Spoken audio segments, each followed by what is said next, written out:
thinking of buying a Tesla, and specifically a Model X? Because you've heard the stories, they are so cool. They are like technological wonders. They are amazing. But what I'm telling you is it is literally a love-hate relationship. So let's take a little tour, and I'm going to pick out some of the, what I call the obvious things as a detailer's perspective, as well as a owner's perspective, before you actually sign on to one of these really cool cars. Yes, welcome to the technological wonder known as the Tesla Model X. Welcome to an absolute love-hate relationship. There's so many things that are cool with this, and so many things that are aggravating with this. It truly is the epitome of a love-hate relationship. So, if you can initially get past the design of it, which is a love-hate relationship, it's either you love it or you hate it. So, in fact, you will be the envy of the neighborhood because there's so many widgets and gadgets and I don't know what you want to call them, features. But what they end up being is pains in your ass. Because everything on this car literally is a temperamental nightmare. From the way the doors open, to the way they shut, to the way they don't open as they're supposed to the way they don't shut as they're supposed to. Here we have the infamous key fob. So here's the lock button, and it's shaped like the car itself. So it's supposed to be representative of the car. So for example, if you want the front end open, you double click this twice. If you want the back end open, I will double click this twice, and then we have the back that opens. Now let's see what it does. See how it does not open fully? And I'm going to just dissect this car, and I'm going to highlight the love-hate relationship as we go. So once again, yes, in fact, you will be the envy of the neighborhood because your friends and family will show up and say, oh wow, cool, I heard about the Teslas. These things are just amazing. They've got these cool doors that open like scissor-esque, and I will show you. And what you do is, if the key fob is within range, you hit that and the door opens. Now in this moment it actually opened all the way, or almost all the way. If you had a car or an object that was close enough to this door, it has sensors on it that will prevent it from actually hitting, like let's say the jamb of your garage door or a car next to it. But what also happens is that it's temperamental and you never know what you're going to get. So if I want to get this door to open even further, but see how it stops there? So if I want to force it open, assuming that there's no obstruction in the way, I hit this further and you can see it rise up even further. So they're truly now at the maximum opening capacity, and the trunk has now shut, who knows why. So let me hit the trunk button, and that will get it to open once again. Why it shut? Who the hell knows? It just did. Fortunately, no one was in the way, but I'm sure these sensors would have prevented it from shutting on you. So where do I go next? How about we go to the center console? Here we have, and every model is different, by the way. Every year is going to be different. They're always going to upgrade things. This is an automatic type of opener, which means that you open it and it's supposed to stay open, but it doesn't.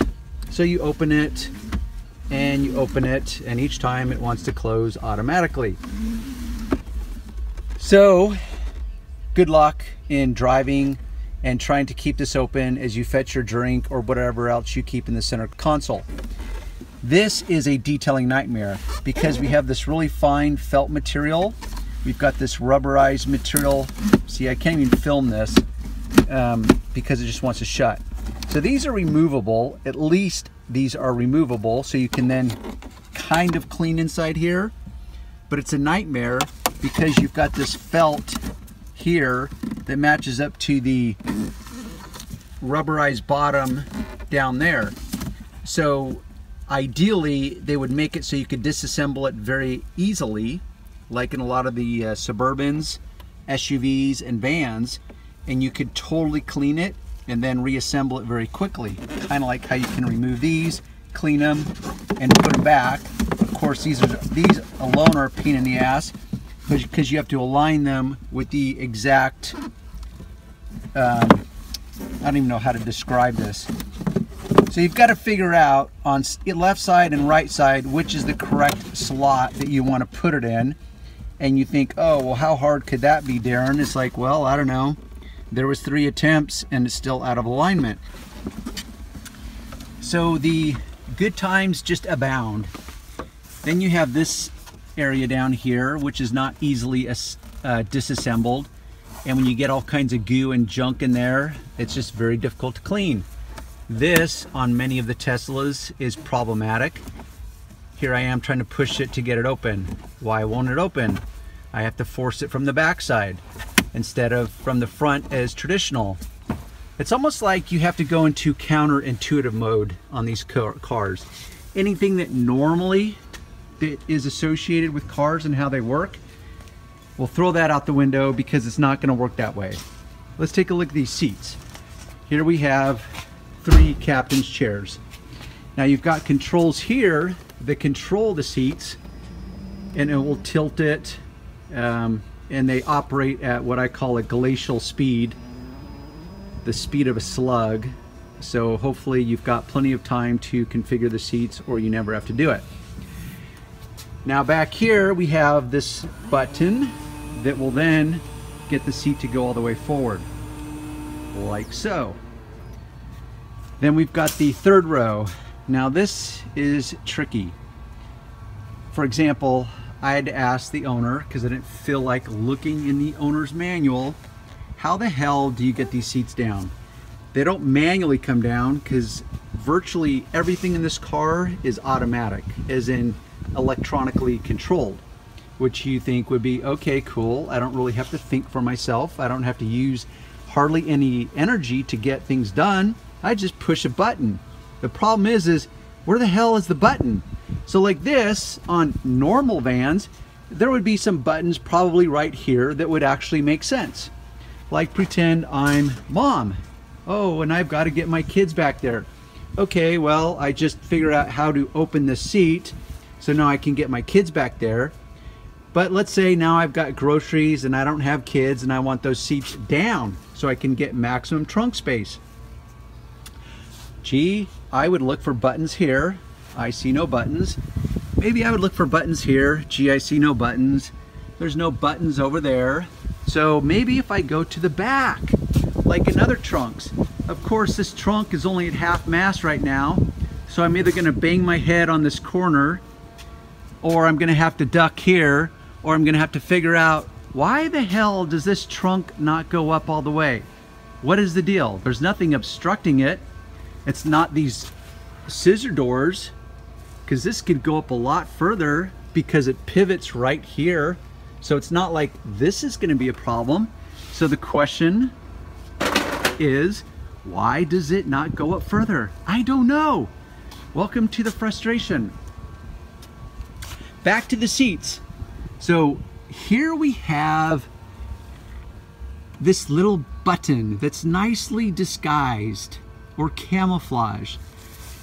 So traditionally, also in the back of SUVs, they have a button along here somewhere to get the seats to retract and fold up, but not this one. Oh no, we're gonna disguise it. We're gonna camouflage it. Right here, there's a button, and you press it and it's supposed to go forward, but you have to kind of help it.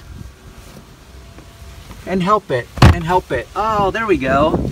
And then here we have the button over here. The headrest pops down. That was nice of it. And then I have to help it down. Okay, so it's automatic and yet not automatic.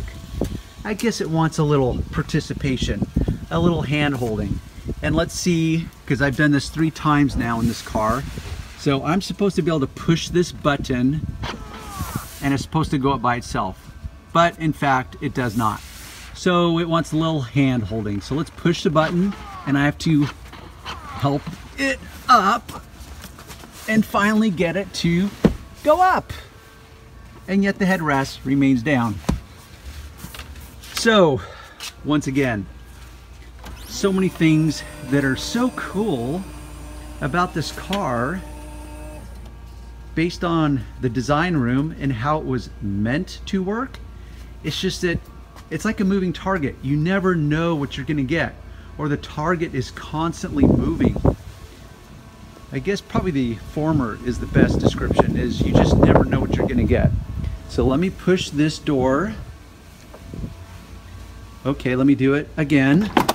And now it opens up. And it's enough to get in the door. But I want to open further, so I'm going to manually open it up further. Now to show you the next cool feature, let me pull this back, which actually works in this moment. So thumbs up on that. Is the notorious floor mats of a Tesla. Now in Tesla's defense, it is not the only high-end car that has this problem. Like for example, the Mercedes AMGs. Mercedes is the #1 car that I detail, and what I mean by that is I do more Mercedes than any other car, period. Next would be Porsche, next would be Maserati, next would probably be Tesla. So Tesla has got these cheap ass floor mats.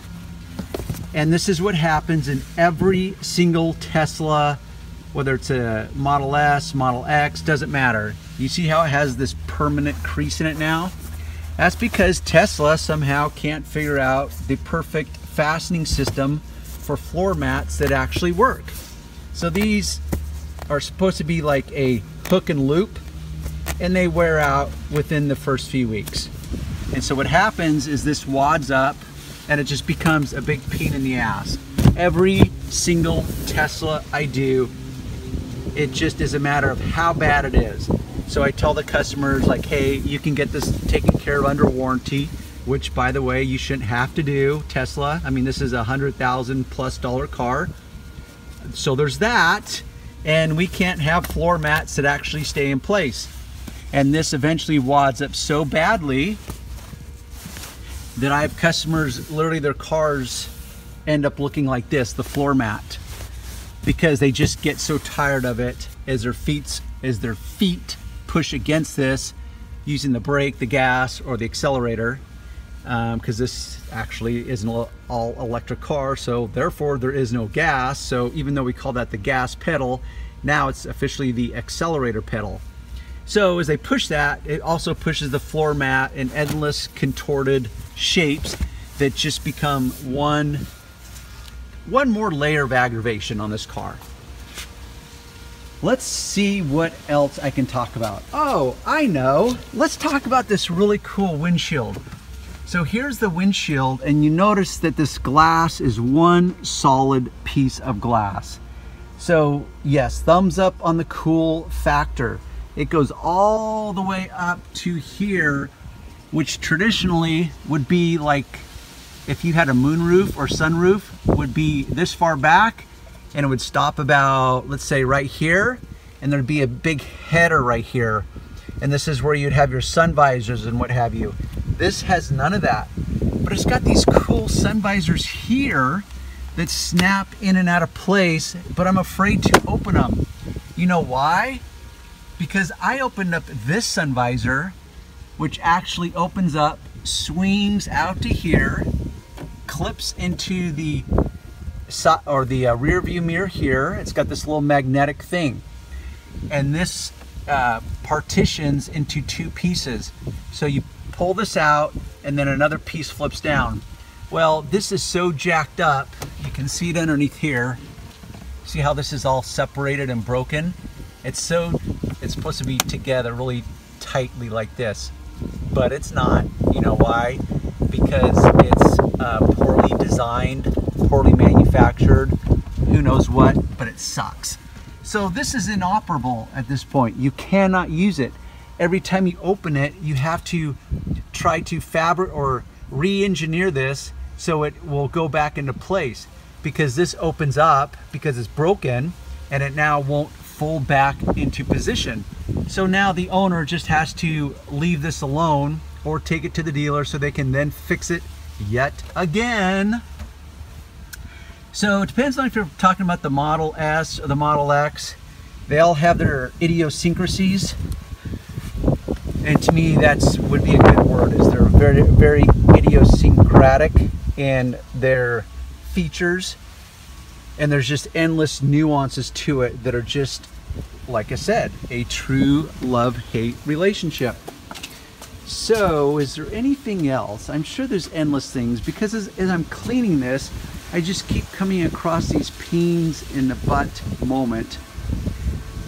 moments that is like, oh my gosh, I can't believe this. So maybe what I'll leave off with is, for example, on the outside of the car, we have the little Tesla emblem. See this little ditty? Isn't this cool? It lifted up because it could not, you know, they couldn't manage to stick this securely enough. And what happened is the owner somehow, whether it was the car wash or the owner themselves, this little edge was up enough, had lifted up enough where it caught on something, and then it bent this. And so now this gets to stick out like this until they take it back to the dealer and get it fixed. But in the meantime, if you're walking too closely to the car, you'll likely impale your leg and get a nice big flesh wound and sink this into your thigh about 1.5 inches. But you know, that sounds like a good time to me. So in the meantime, Johnny customer gets to live with this. It's like, seriously, once again, how much did this car cost? But whatever. Let's see if this door will shut. Yep, a little tap, and there it shuts. And it now secures itself. And then we have the button on the scissor door here that I can press.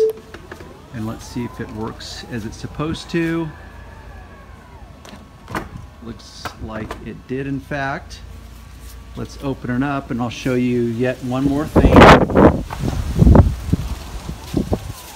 You see right here how the paint is all worn off here?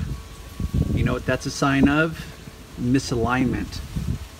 As in, something is constantly against this that's really, really hard, and I don't mean gaskets, and now it's literally worn the paint off to the bare metal over time. And it's not like this car is that old, but whatever.